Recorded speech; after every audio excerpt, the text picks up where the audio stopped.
Deep in the secluded forests of Idaho lies a luxurious yet enigmatic mansion, once owned by Hollywood stars Demi and Bruce Willis. Despite its serene surroundings and stunning design, the house is said to hold secrets that have left many intrigued and a bit spooked. When Moore and Willis purchased the property, they intended it as a peaceful retreat for their family. However, over the years, whispers of strange occurrences began to surface. According to reports from those familiar with the property, the family occasionally heard faint footsteps echoing through empty hallways late at night. At first, these sounds were dismissed as creaks from the old timber beams or wildlife outside. But things took a more unsettling turn. Moore herself reportedly mentioned to close friends that she once saw fleeting shadows in her peripheral vision while relaxing in the living room.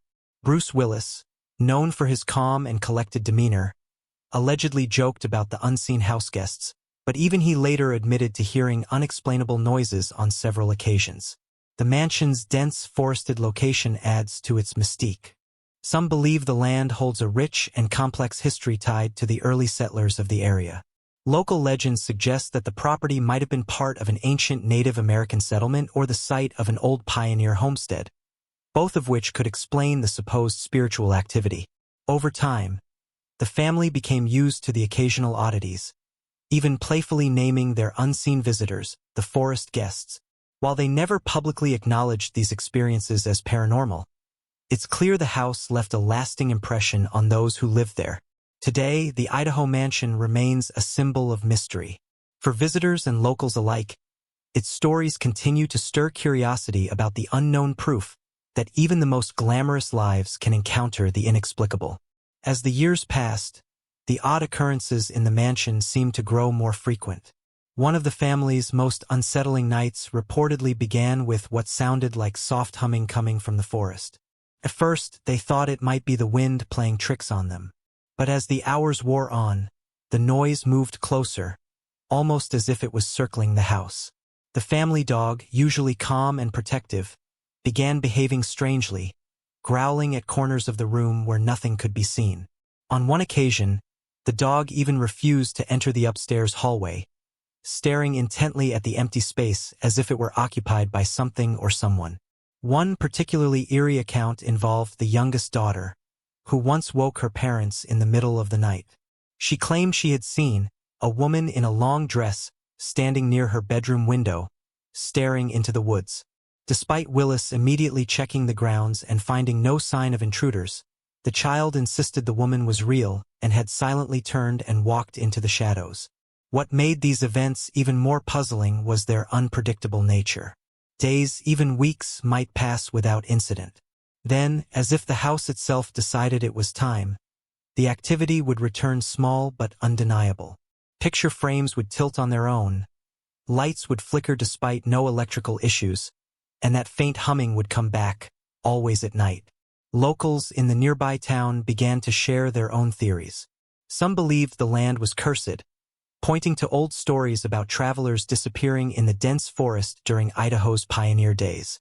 Others whispered about the mansion itself, suggesting it had been built on ground long considered sacred by the area's first inhabitants. But the strangest moment came when a friend of the family, visiting for a long weekend, reported waking up in the middle of the night to find the house eerily quiet, too quiet. She described feeling an overwhelming sense of being watched and later claimed to have heard faint whispers coming from the walls, though she couldn't make out the words. Demi and Bruce, though skeptical, started making subtle changes to their routines. They began avoiding certain rooms at night and reportedly kept a handful of personal items, family photographs, and heirlooms in secure storage, claiming the energy around them felt different in the house. And then, without warning, they decided to sell the property. No grand announcement, no official reason given, just a quiet exit from a house that had clearly left its mark on them. Yet, the mansion remains. Its new owners have kept a low profile, but locals say the property still seems alive at night. A light flickering in an upstairs window, a shadow moving behind the curtains when no one is supposed to be there. It's as if the house is waiting for the next chapter of its story to be written. After the family moved out, rumors about the mansion's strange energy only grew louder. The new owners, a reclusive couple who rarely interacted with locals, made it clear they had no intention of inviting visitors. However, those who drove by the property reported seeing peculiar lights glowing deep within the woods at night, far beyond the house itself. One former staff member who worked for the new owners shared a chilling anecdote. While tending to the garden at dusk, they noticed something odd. The air seemed unnaturally still, and the usual forest sounds, birds, insects, rustling leaves, had fallen silent. Then, as they turned toward the house, they saw a figure in the second-story window. It was a woman, dressed in what appeared to be a flowing, old-fashioned gown. She was standing perfectly still, staring directly at them.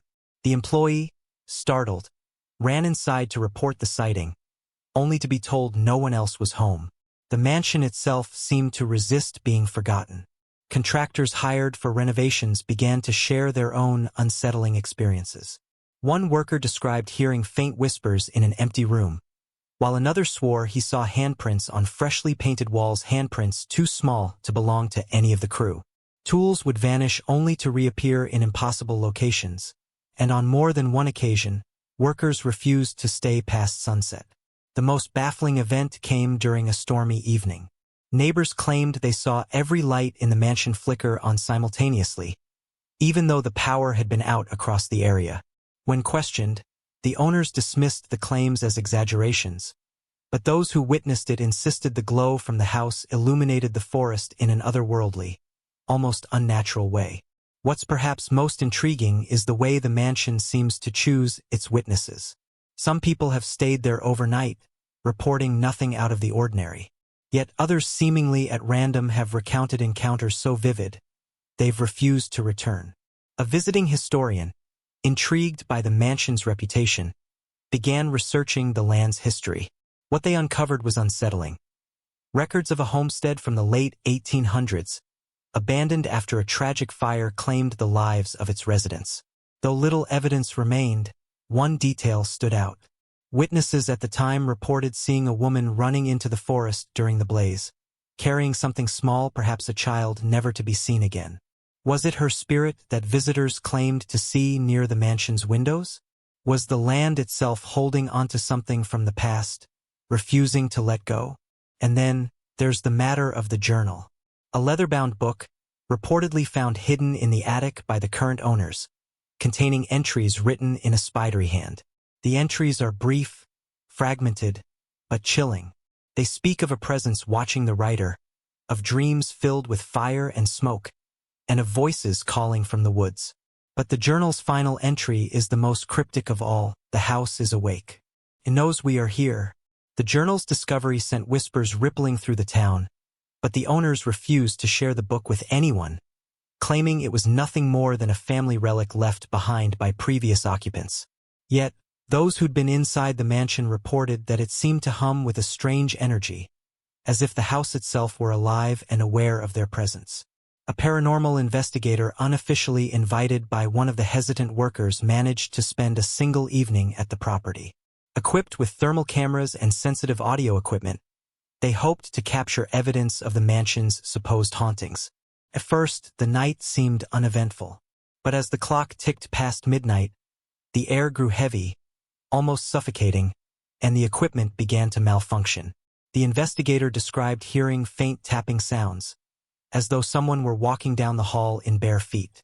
Yet, when they turned to check, the corridor was empty. Later, as they reviewed their footage, they noticed something chilling. In one frame, captured in the reflection of a window, there appeared to be a face. It wasn't human, at least not entirely. Its features were blurred, distorted, as if it were caught between this world and the next. The next day, the investigator packed their gear and left without offering further comment. What they experienced in that house, they claimed, was unlike anything they'd encountered before. Stranger still were the reports of unusual phenomena spreading beyond the mansion itself.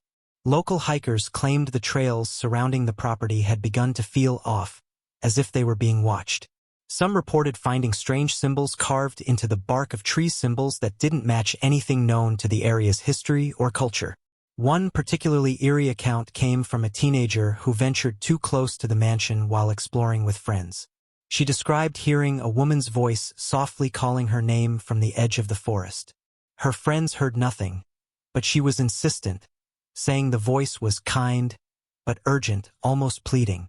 When she approached the trees, she said she saw movement, just a shadow disappearing deeper into the woods. And then there was the fire. One night, a faint glow was seen in the mansion's upstairs windows, flickering like candlelight. Concerned locals contacted the fire department, but when they arrived, there were no flames, only the smell of smoke lingering in the air. Inside, the owners claimed nothing was amiss, but one firefighter swore he saw scorch marks on the walls of a room that looked untouched otherwise.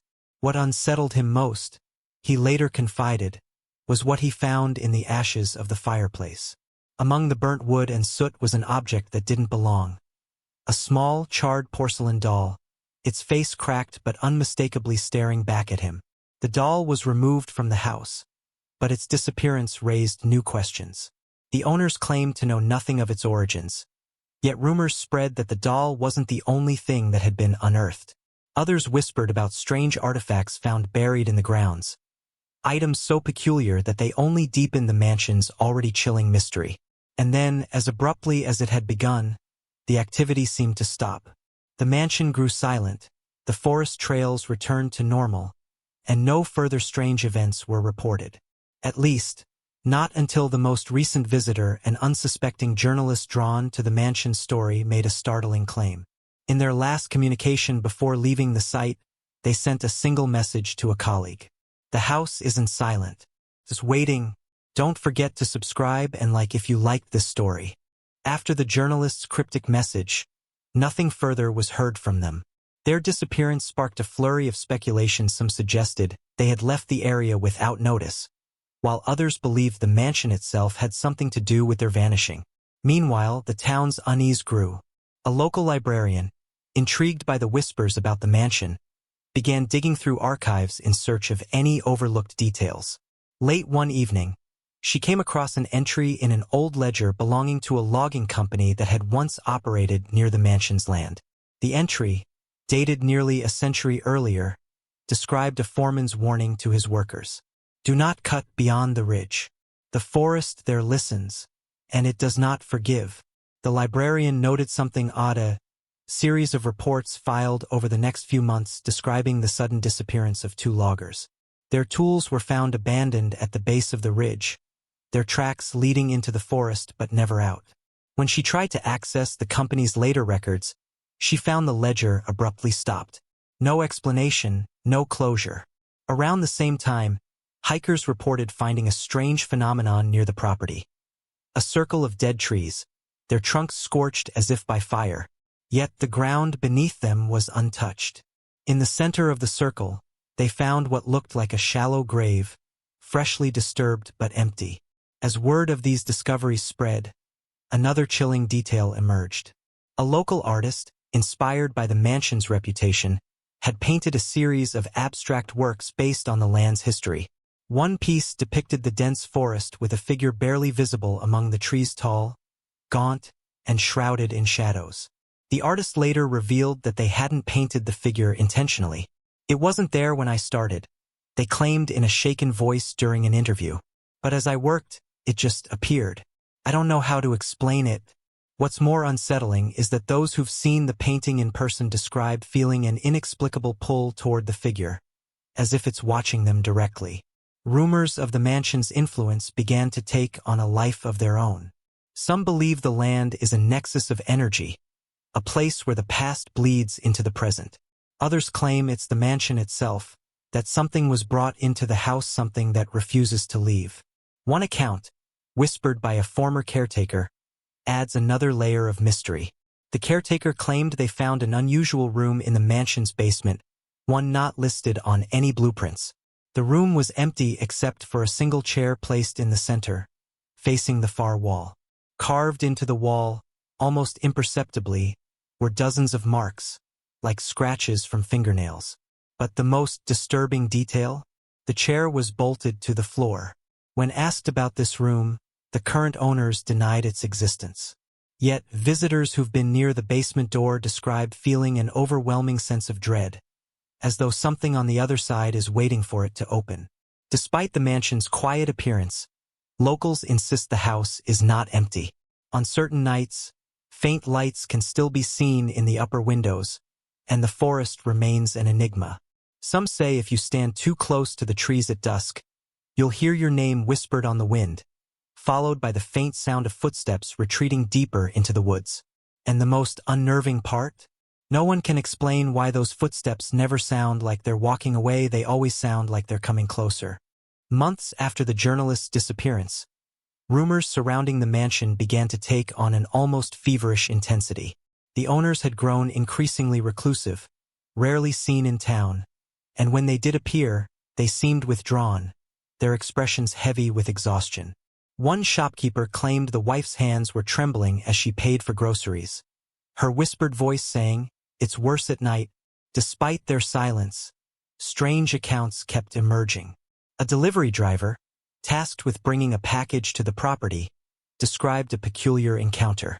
As he approached the house, he noticed something odd, a figure standing at one of the upstairs windows, staring out at him.